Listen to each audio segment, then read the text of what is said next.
विद्यार्थ्यांनो, कर्नाटक राज्याच्या पदवीपूर्व शिक्षण मंडळाच्या साहित्य मंथन भाग 1 या पाठ्यपुस्तकातील दत्ताजी शिंदे यांचे वीर मरण वीर वचन या पाठाचे आज आपण अध्ययन करणार आहोत।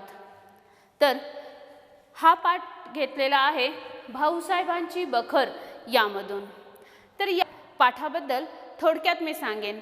तर या पाठात भाऊसाहेबांच्या बखरीमधून घेतलेल्या या पाठामध्ये दत्ताजी शिंदे हे मराठ्यांचे सरदार होते आणि हे मराठ्यांचे सरदार आपला लढाईच्या ठिकाणी गेल्यावर त्या ठिकाणी आपला शूरवीर लढाऊ बाणा कसे ते दाखवतात, आपला क्षत्रियांचा धर्म कसे ते दाखवतात, मरण समोर आलेले आहे, मरणारा ते सामोरी जाणार आहेत तरीसुद्धा लढण्याची इच्छा ते व्यक्त करतात। म्हणजे आपल्या मातीवर आपल्या राष्ट्रावर त्यांचे किती प्रेम आहे हे आपणाला या पाठामधून पाहायला मिळेल। तर असा हा क्षत्रियांचा धर्म पाळणारा हा दत्ताजी शिंदे हा त्याला वीरमरण यांना कसे आले, दत्ताजी शिंदे यांना वीरमरण कसे आले आणि त्यांचे वीर मरणाच्या वेळी वीर वचन कसे त्यांनी दिले हे आपणाला या पाठातून पाहायचे आहे। तर पाहूयात। प्रस्तुत हा जो उतारा आहे हा उतारा भाऊसाहेबांची बखर या ग्रंथातून घेतलेला आहे। या बखरीचा लेखक कोण याविषयी मात्र निश्चित असे माहीत नाही, पण तरीसुद्धा स्थूलमानाने काही अभ्यासकांच्या मतानुसार कृष्णाजी शामराव हे या बखरीचे लेखक आहेत, भाऊसाहेबांच्या बखरीचे लेखक आहेत असे म्हटले जाते। तर विद्यार्थ्यांनो, मराठी साहित्यामध्ये जो शिवकालीन जो इतिहास होता हा शिवकालीन इतिहास मराठ्यांचा इतिहास वेगवेगळ्या बखरीतून हा सांगण्याचा प्रयत्न अनेक लेखकांनी केला। अशी पानिपतची बखर, सभासदाची बखर, 91 कलमी बखर आणि भाऊसाहेबांची बखर अशा वेगवेगळ्या बखरी तयार झाल्या आणि या बखरीमधून हा मराठ्यांचा इतिहास सांगितला गेला। तर अशाच एका बखरीतील एक उतारा म्हणजे एक थोडासा उतारा जो दत्ताजी शिंदे यांचे वीर मरण वीर वचन या पाठातून आज आपण अध्ययन करायचे आहे। तर बखर म्हणजे काय हे आपण आज पाहायचे आहे। बखर हा शब्द खबर या फारसी शब्दावरून मराठीत रूढ झालेला आहे। याचा अर्थ हकीकत सांगणे। तर एखादी घटना जी पाहिली जाते ती पाहिलेली घटना लिहिताना ती हकीकत लिहिली जी जाते त्या हकीकतेलाच खबर असे म्हटले जाते फारसी या भाषेमध्ये। आणि खबर या भाषेवरूनच, खबर या शब्दावरूनच बखर असा एक शब्द तयार झाला आणि अशा वेगवेगळ्या बखरी मराठी साहित्यामध्ये निर्माण झाल्या। तर शिवाजी महाराजांनी स्वराज्य संस्थापना केल्यापासून मराठ्यांचे राज्य लयाला जाईपर्यंत सुमारे 200 वर्षात 100-125 बखरी मात्र लिहिल्या गेल्या। तर 100हून अधिक बखरी मराठ्यांचा इतिहास सांगणाऱ्या, त्यांचा पराक्रम सांगणाऱ्या बखरी मराठी साहित्यात लिहिल्या गेल्या। आणि या बखरीत काही असे समजले जाते की फक्त वृक्ष इतिहास असणार नाही, तर त्यामध्ये व्यक्तिदर्शन दिसेल। तर हेच उदाहरण या बखरीसाठी आहे। तर भाऊसाहेबांच्या बखरीमध्येही व्यक्तीचे दर्शन दिसते, स्वाभिमान दिसतो, रसात्मकता दिसते आणि भाषा सौंदर्यही दिसते। आणि या सर्व गुणामुळे या बखरी ऐतिहासिक कादंबरीप्रमाणे आज मनोरंजक ठरलेल्या आहेत। आजच्या या उतार्यामध्ये आपणाला पेशव्यांचे उत्तरेकडील सरदार ग्वाल्हेरचे दत्ताजी शिंदे आणि यांनी पानिपतपूर्व लढाईत कशी मर्दुमकी गाजवली आणि मृत्यूसमयी कसा बाणेदारपणा दाखवला यांचे अत्यंत वीरश्रीपूर्ण वर्णन आपणाला वाचावायला मिळते। तर इतिहासामध्ये नावाजली जाणारी अशी एक मोठी लढाई जी मोगलांच्या मध्ये आणि मराठ्यांच्या मध्ये झाली, जी पानिपतची लढाई म्हटली जाते। आणि या पानिपतच्या लढाईच्या आधी सुरुवातीच्या काळात ग्वाल्हेरचे सरदार जे आहेत दत्ताजी शिंदे हे लढण्यासाठी पुढे गेलेले आहेत आणि त्यांचेच वर्णन, या दत्ताजी शिंदेंचे वर्णन, त्यांची वीरश्रीपूर्ण वर्णन या पाठामध्ये आपणाला पाहायचे आहे. तर सुरुवात करूया या पाठाला.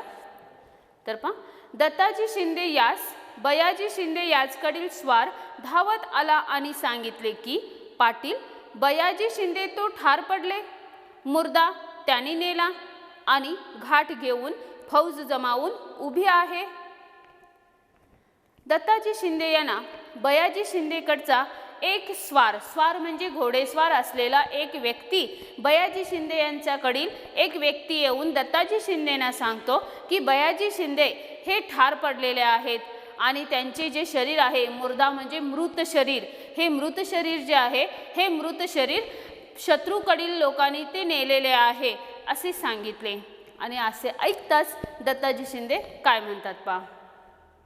असे ऐकताच नगार केला. दत्ताजी शिंदे घोड्यावरी स्वार झाले. तो फौज अगोदरच सिद्ध होती. जनकोजी शिंदे यांनी अंगात वक्तर घातले. दत्ताजी शिंदे यांनी रागास येऊन अंगातील सामान काढविले आणि बोलिले की आज काही आम्ही युद्ध करीत नाही. मल्हारराव होळकर नजीक आले आहेत. एका रोजात येऊन पोहोचणार. तो पावे तो काव्यानेच दुरून राहावे असे म्हणून रागास येऊन अंगातील सामान काढविले. तर जेव्हा दत्ताजी शिंदे यांना ही बातमी कळाली की बयाजी शिंदे ठार झालेले आहेत, तेव्हा दत्ताजी शिंदे आधी सर्व शरीरामध्ये जे काही लढाईच्या योद्ध्याला जे काही साहित्य घातले पाहिजे, जे काही चिलखत किंवा बाण, बंदूक वगैरे जे काही घेतलं जाते, ते सर्व काही सामान त्याने आपल्या शरीरावर घातले. आणि नंतर थोड्या वेळानंतर त्याने असा विचार आला की नाही, मल्हारराव होळकर जवळ आलेले आहेत त्यामुळे तेही येऊ देत, त्यांच्याकडीलही सैन्य आपणाला मिळेल आणि मग आपण त्यांच्यावर लढाई करण्यासाठी जाऊयात असे त्यांना नगारा करून सांगितले. नगारा करून म्हणजे सर्व लोकांना याची माहिती सांगितली. आणि मग काय झाले पहा. आणि स्वतः आपण घोड्यावर स्वार झाले. घाटाचे सुमारे चालले. तो फौज जमून मुजऱ्यास आली. मुजरा करत्यात तो त्यास आज्ञा केली की. तर तेवढ्यात घाटाच्या सुमाराने घाटाच्या बाजूने ते निघालेले आहेत. दत्ताजी शिंदे आणि त्यांची फौजही आलेली आहे. तेवढ्यात फौजेकडील एका व्यक्तीने त्यांना मुजरा केला आणि मुजरा करतात तेव्हा त्यांनी आज्ञा केली. दत्ताजी शिंदेनी सर्वांना आज्ञा केली, तुम्ही सर्वजण निशाणाबरोबर यावे.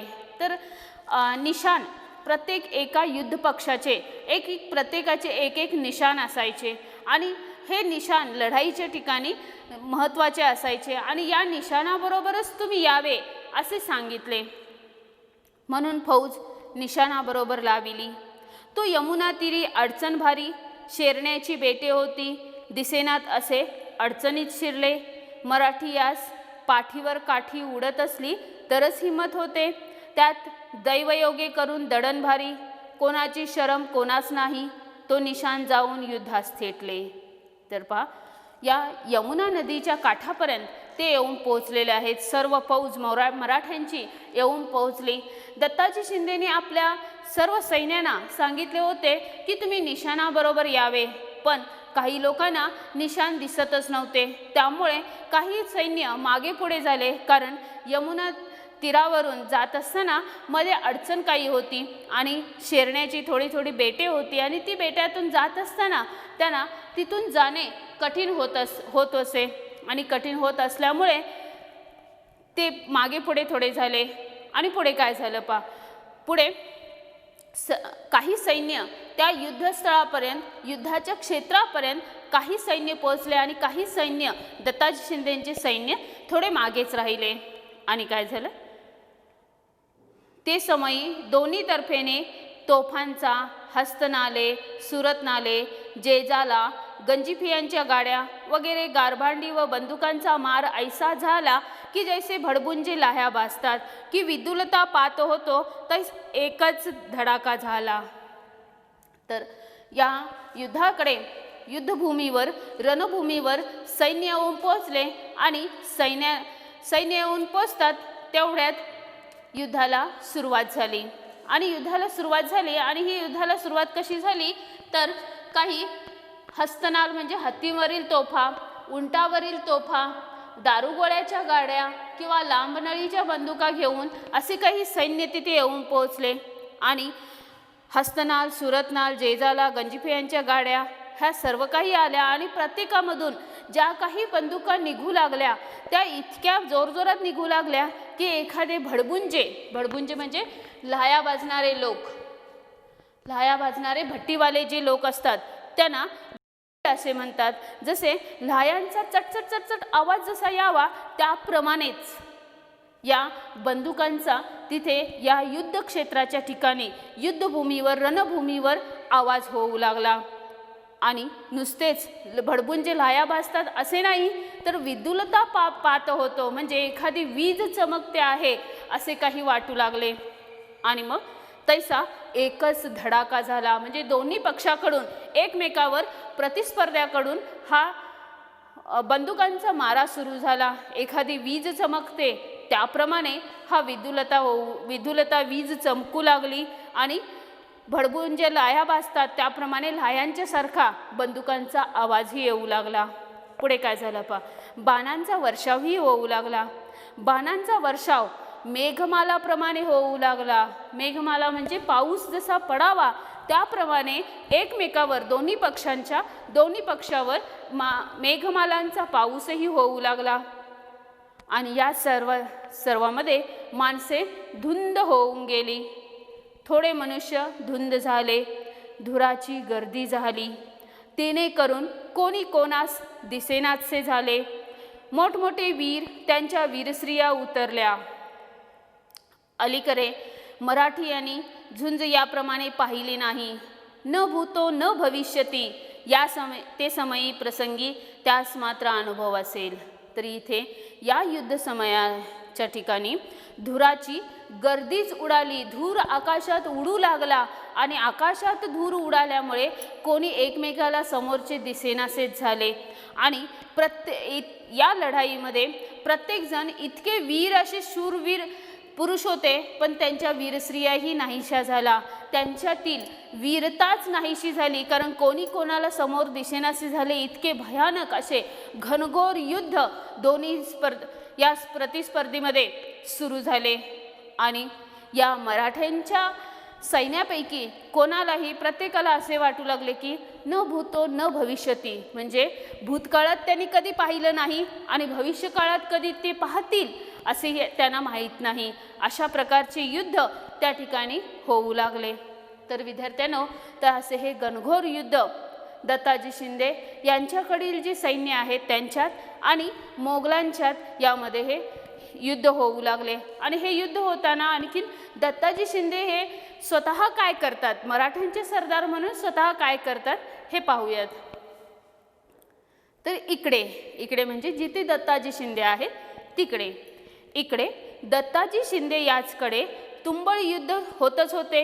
निशाणापाशी 500 ही फौज नाहीशी झाली. आधीच मराठी फौज हिम्मत भारी नाही त्यात अडचण होती. त्या योगे करून अडचणीत फौज गैब झाली.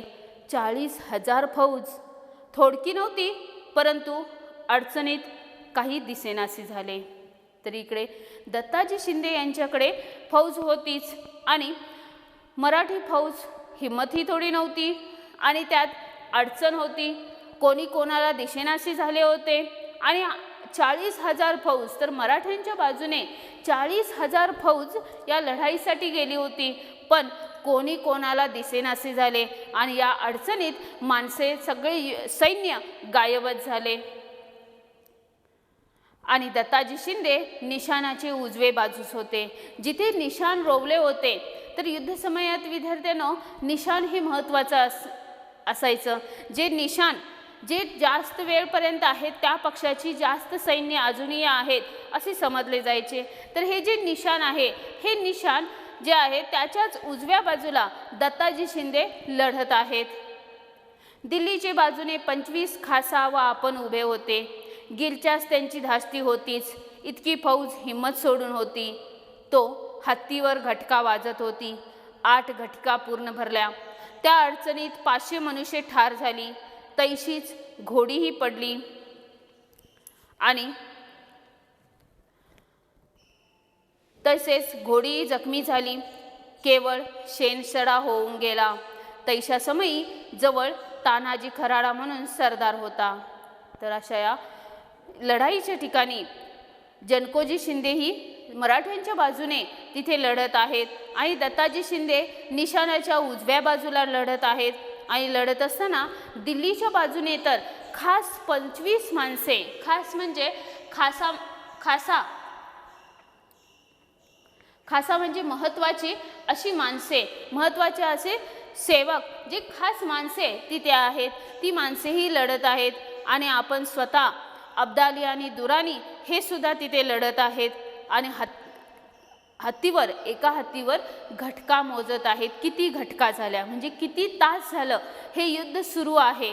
तर हे युद्ध 8 तास झाले, तरी हे युद्ध सतत अशाच प्रकारे सुरू आहे. जिथे वीज चमकते आहे की काय असे वाटते, बाणांचा वर्षाव मेघमालाप्रमाणे होतो, जिथे धुराची गर्दी होते, असे हे मोठे भयंकर युद्ध सुरू होते.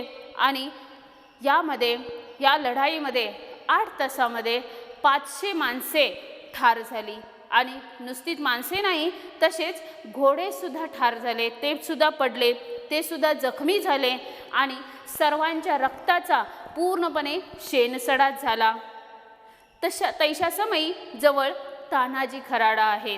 अशा वेळेला, या लढाईच्या वेळेला दत्ताजी शिंदेंच्या जवळ तानाजी खराडा नावाचा एक सरदार उभा आहे आणि तो दत्ताजी शिंदे यांना काही सांगू पाहतो. आणि तो म्हणतो, त्याने अर्ज केला म्हणजे विनंती केली, पाटील, दुरानीची फौज झाडून उतरली. तर दुरानीची फौज ही अगदी झाडून उतरलेली आहे, म्हणजे पूर्णपणे आलेली आहे. गोविंदपंत बुंदेल तो तिकडेच बुडविले, तैसेच मालोजी शिंदे यास तेच गत झाली. निशाण उघडे पडले, अब्रू जावयाचा प्रसंग आला, निशाण काढता उत्तम आहे. तर तानाजी खराडा याने दत्ताजी शिंदे यांना सांगितले की गोविंदपंत बुंदेल यांना तिकडेच ठार केले, मालोजी शिंदे यांनाही ठार केले आणि आता आपले निशाण उघडे पडलेले आहे. म्हणजे त्याला आता वाली कोणीच नाही, निशाण वाचवणं फार गरजेचं आहे. आणि निशाणापर्यंत जर शत्रुपक्ष आला तर ते त्या निशाणाला नाहीसे करतील किंवा ते निशाण काढून टाकतील आणि आपल्याला हार पत्करावी लागेल. आणि म्हणून हार न पत्करता आपण आहे तिथून निशाण काढून आपण इथून पळ काढावा, अशी एक सूचना दत्ताजी शिंदे यांना तानाजी खराडा करतात. तेव्हा दत्ताजी शिंदे त्यांना उत्तर देतात. पहा, म्हणजे दत्ताजी शिंदे यांचे त्यांच्यातील आपल्या देशाबद्दलचे प्रेम कसे जागृत होते. आणि ते सांगतात की एवढी मोठी भयानक लढाई होते आहे आणि आपण इथून पळ काढणे उत्तम आहे, असे तानाजी खराडेंना सूचना करायची आहे. पण दत्ताजी शिंदे काही ऐकत नाहीत. तर ते म्हणतात, आपण मेला जग बुडाला, अब्रू जाते आणि वाचतो कोण? अजून काय निघावयाची बाकी राहिली की काय? सफेजंग होऊन गेली, आता निशाण काढाल तर फौज पळू लागेल, मग म्याही पळावे, मग देशी तोंड म्या दत्ताजीने काय म्हणून दाखवावे? तर दत्ताजी शिंदे तानाजी खराडे यांना सांगतायत की आपण मेलो म्हणून काही जग बुडणार नाही, अब्रू जाते ठीक आहे, पण वाचणारे इथे कोण? अजून काही अब्रू आपली निघावयाची बाकी आहे का? सर्व काही नाहीसे झालेलं आहे. सफेजंग होणे म्हणजे सर्व काही नाहीसे झालेले आहे. निशाण काढाल, आपण जर निशाण काढलं तर आपली फौज इथून निघून पळून लागेल आणि मग मीही पळून जावे का? आणि जर मी पळून गेले तर आपल्या देशाला जाऊन, म्हणजे आपल्या स्वराज्यात जाऊन, आपल्या राज्यात जाऊन आपण काय तोंड दाखवावे, असे ते विचारतायत. असे बोलल्यावर तानाजी खराडा परत त्यांना प्रतिउत्तर देतात. तानाजी खराडे मागते बोलले की पूर्वीपासून देव दैत्य दानव काय करीत गेले, त्यास आम्ही मृत्युलोकीचे मानव पडलो, वेळेस मान द्यावा, या समयी काळावर नजर देऊन निघावे, असे म्हणून दत्ताजी तानाजी खराडा त्यांना सांगतायत की पूर्वीपासून दैव दैत्य जे आहेत हे दैवदैत काय करत आलेले आहेत की वेळप्रसंगी त्यांनी लढाईतून पळ काढलेला आहे. मग आपणही काय सामान्य माणसे आहोत आणि सामान्य माणसाने इथून पळ काढणे उत्तम आहे, आपण इथून पळ काढावा असे ते सांगतात. त्यावर दत्ताजी शिंदे यांनी साफ सांगितले की हा खंदारचा पातशहा अब्दुल अली चालून आला आहे. या रानात ईश्वरे मृत्यू आणला तरी उत्तम आहे. योगी संन्यासी तपस्वी नाना प्रकारे देहदंड करीतात की मोक्ष साधन व्हावे. त्यात आम्हा क्षत्रियांचे स्वधर्म हेच की रणात विनमुख न होता मृत्यू आल्यास सर्वही साधने साधली, तेही कर्म ईश्वरे दाटून ओढून आणले.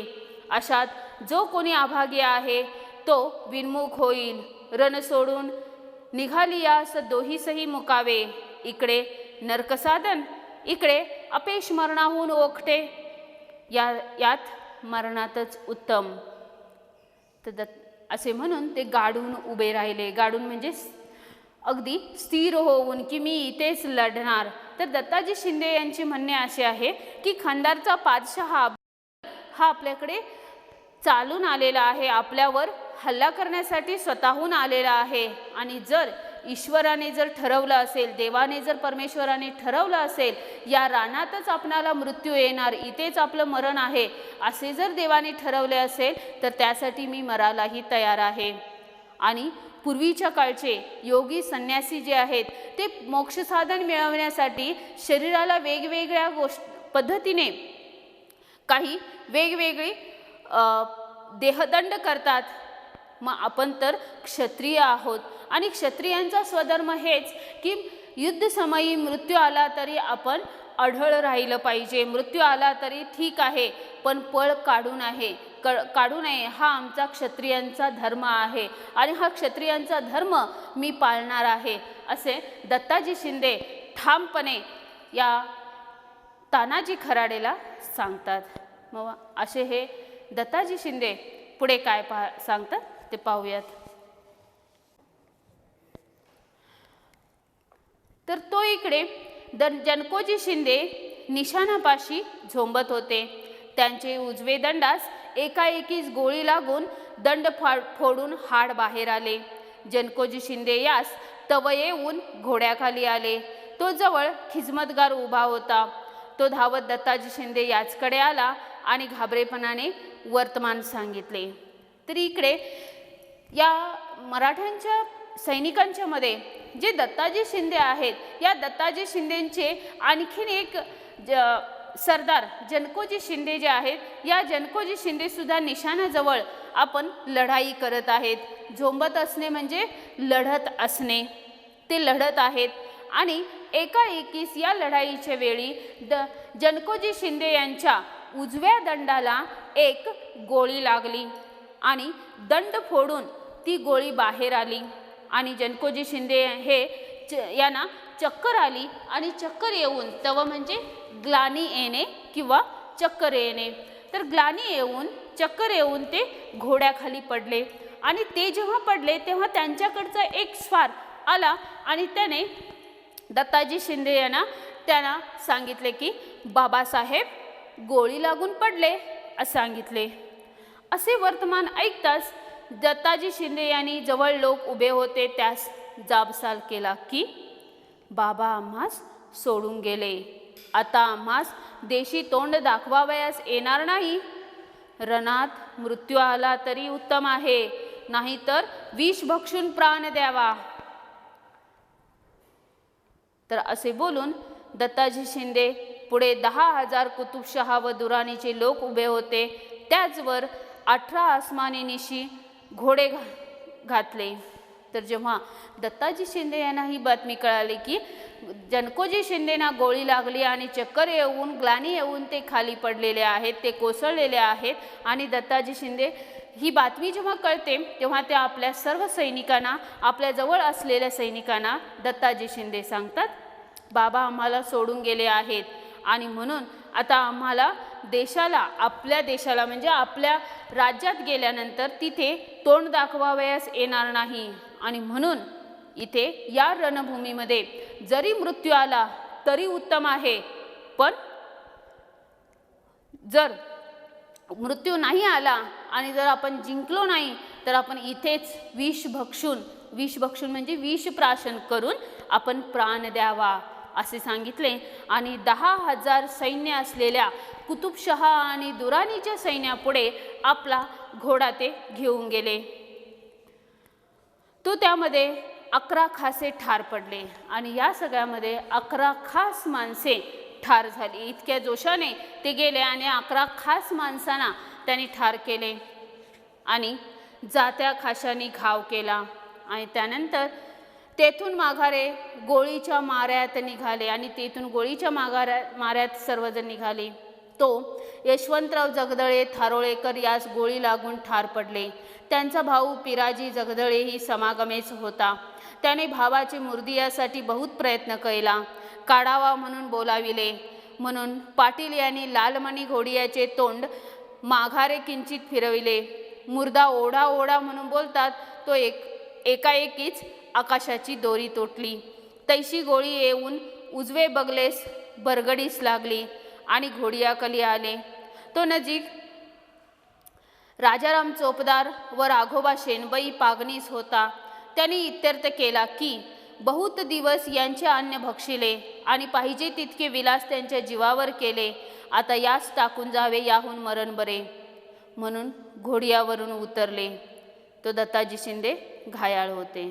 तर पहा, खास माणसांना 11 खास माणसे ठार झाल्यानंतर गोळ्यांच्या माऱ्यात सर्वजण निघालेले आहेत आणि तेवढ्यात यशवंतराव जगदळे यांना गोळी लागली.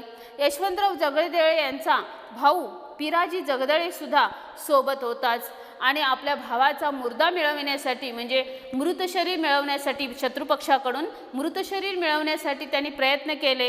पण प्रयत्न करता मुर्दा ओढा ओढा असे म्हणतात, पण प्रयत्न काही झाले नाहीत आणि एकाएकीच त्यांची आकाशाची दोरी तुटली. आकाशाची दोरी तुटली म्हणजे त्यांना मृत्यू झाला, ते मेलेच.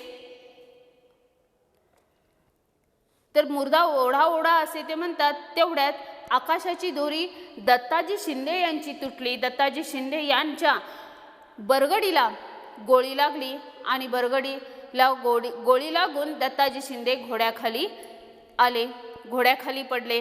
आणि दत्ताजी शिंदे यांच्या जवळच राजाराम चोपदार आणि राघोबा शेणबाई पागणीस हेही होते आणि ते म्हणाले की खूप दिवस यांचे अन्न आम्ही भक्षण केलेले आहे आणि त्या पाहिजे तेवढे विलास म्हणजे आराम, जेवढे जगणे आरामाचे जगणे यांच्या जीवावरच केलेले आहे आणि अशा जखमी अवस्थेत अशा माणसांना आपण टाकून जाणे बरे नव्हे. आणि असे म्हणून तेही राजाराम चोपदार आणि राघोबा पागणीस हे घोड्यावरून उतरले आणि इथे बरगडीमध्ये गोळी लागलेले दत्ताजी शिंदे घायाळ तर पडलेच होते. प्राणही काही गेला नव्हता. घायाळ काढावा तरी त्याचकडील फौजेची निकड बसली आणि घायाळ असलेल्या दत्ताजी शिंदेना बाजूला काढावे तेवढ्यात तिकडच्या शत्रुपक्षाकडच्या सैन्यांची निकड झाली. निकड होणे म्हणजे जवळ आले, शत्रुपक्षाचे लोक जवळ आले आणि तिथून घायाळ असलेल्या दत्ताजी शिंदेना बाजूला काढणे मात्र त्यांना जमले नाही, त्यांना फुरसतच मिळाली नाही. तोच नजीब खान रोहिला यांचा गुरु कुतुबशहा यांच्या अंबाऱ्या नजीक आल्या. राघोबा पागे आणि राजाराम चोपदार यांनी सांगितले की तुम्ही कुतुबशहा याच पावे तो जाऊन पोचावे. दत्ताजी शिंदे रणात घायाळ म्हणून सांगावे की तुम्ही याचा बचाव करावा, नाहीतर अब्दुल अली हरामी यांची गाठ पडली तर आमचे व पाटील यांचे शिर कापून नेतील. त्याहून याचकडे पाडाव सापडले तर ते उत्तम. तर नजीब खान रोहिला यांचा गुरु कुतुबशहा यांच्या अंबाऱ्यात तिथं आल्या आणि त्या अंबाऱ्या आल्यावर तिथे राघोबा पागे आणि राजाराम चोपदार यांनी त्यांना सांगितले की कुतुबशहा यांच्याकडे जाऊन त्यांना सांगावे की दत्ताजी शिंदे घायाळ झालेले आहेत आणि त्यांना जर वाचवणं गरजेचं आहे, त्यांना बाजूला काढा, नाहीतर अब्दुल अली याची जर त्याला गाठ पडली असेल तर तो आम्हालाही मारेल, आम्हालाही ठार करेल आणि दत्ताजी शिंदे यांना, घायाळ असलेल्या दत्ताजी शिंदेनाही ते ठार करतील आणि ठार करून त्यांचाही जो मुर्दा आहे, जे मृत शरीर आहे, ते शरीर ते घेऊन जातील. आणि म्हणून त्यासाठी ते नुसते शरीर नाही किंवा शीर कापून नेतील, म्हणजे शीर धडा वेगळे करून ते नेतील. आणि म्हणून त्यासाठी तुम्ही त्यांना वाचवावे असे सांगितले. राजाराम चोपदार यास सांगून पाठवले. तेवढ्यात कुतुबशहाची अंबारी तिथे जवळ आली आणि राजाराम चोपदार याने त्यांना मुजरा केला. आणि रात्रंदिवस येणे सहजच होते, म्हणजे त्यांना माहितीच होतं की हा दत्ताजी शिंदे यांच्याकडचा माणूस म्हणून ओळख पूर्वीची होती. राजाराम तू कहा असे अविंदी भाषेने, अविंदी भाषा म्हणजेच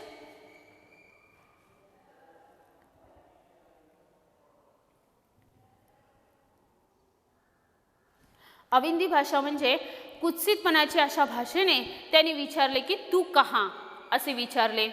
त्यानेही खरे वर्तमान सांगितले की, तर त्यानेही खरे वर्तमान सांगितले, खरी बातमी सांगितली, माहिती सांगितली. साहेब पटेल घायाळ पडा आहे, या बचावे.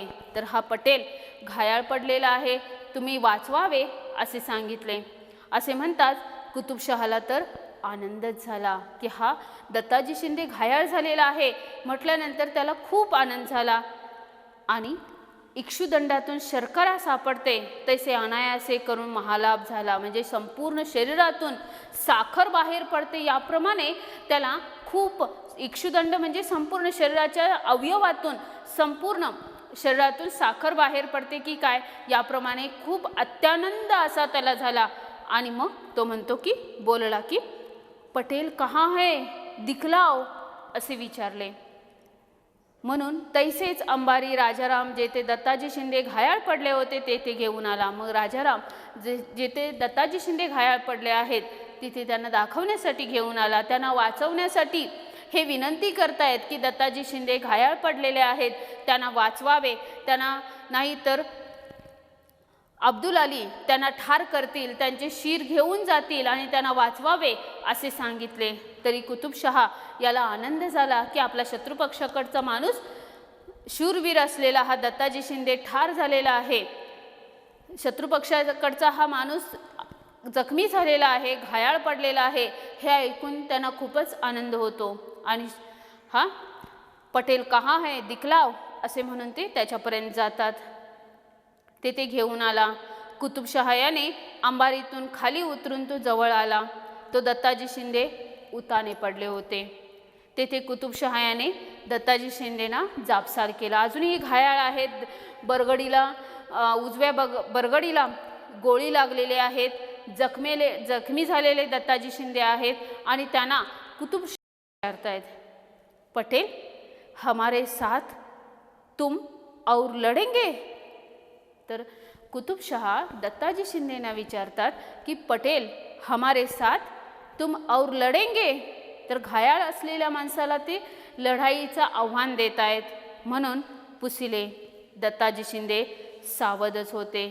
त्यासपुरते समजले, उमगले की हे काही आपणास वाचवित नाहीत. तर दत्ताजी शिंदे यांना हे सर्व काही समजले की हा माणूस काही आपल्याला वाचवणारा नाही. आणि मग आपण यांना वेगळे काही उत्तर द्यावे हे त्यांना माहितीच होते. आणि म्हणून त्यांनी उत्तर दिले, वाईट गोष्टी, इतर गोष्टी न सांगता ज्या महत्त्वाच्या आहेत दम बांधून दत्ताजी शिंदे हे बोलले, निशा अख्ताला बचेंगे तो और भी लढेंगे. निशा अख्ताला म्हणजेच परमेश्वर इच्छिल तर, परमेश्वराची जर इच्छा असेल तर मी वाचलो तर मी अजूनही लढणार, परमेश्वराची ती इच्छा असेल तर मी अजूनही लढणार असे दत्ताजी शिंदे या लढाईत सांगतात. अशा प्रकारे विद्यार्थ्यांनो मरण समोर आलेला आहे, शत्रुपक्षाकडचा व्यक्तीही समोर आलेला आहे, तरीसुद्धा आपण लढण्याचा आपला क्षत्रियांचा धर्म, आपला स्वभाव, आपल्या देशावर असणारे प्रेम, स्वाभिमान, दत्ताजी शिंदे यांच्याकडचे असणारे हे गुण आपणाला या पाठातून दिसतात. धन्यवाद विद्यार्थ्यांनो.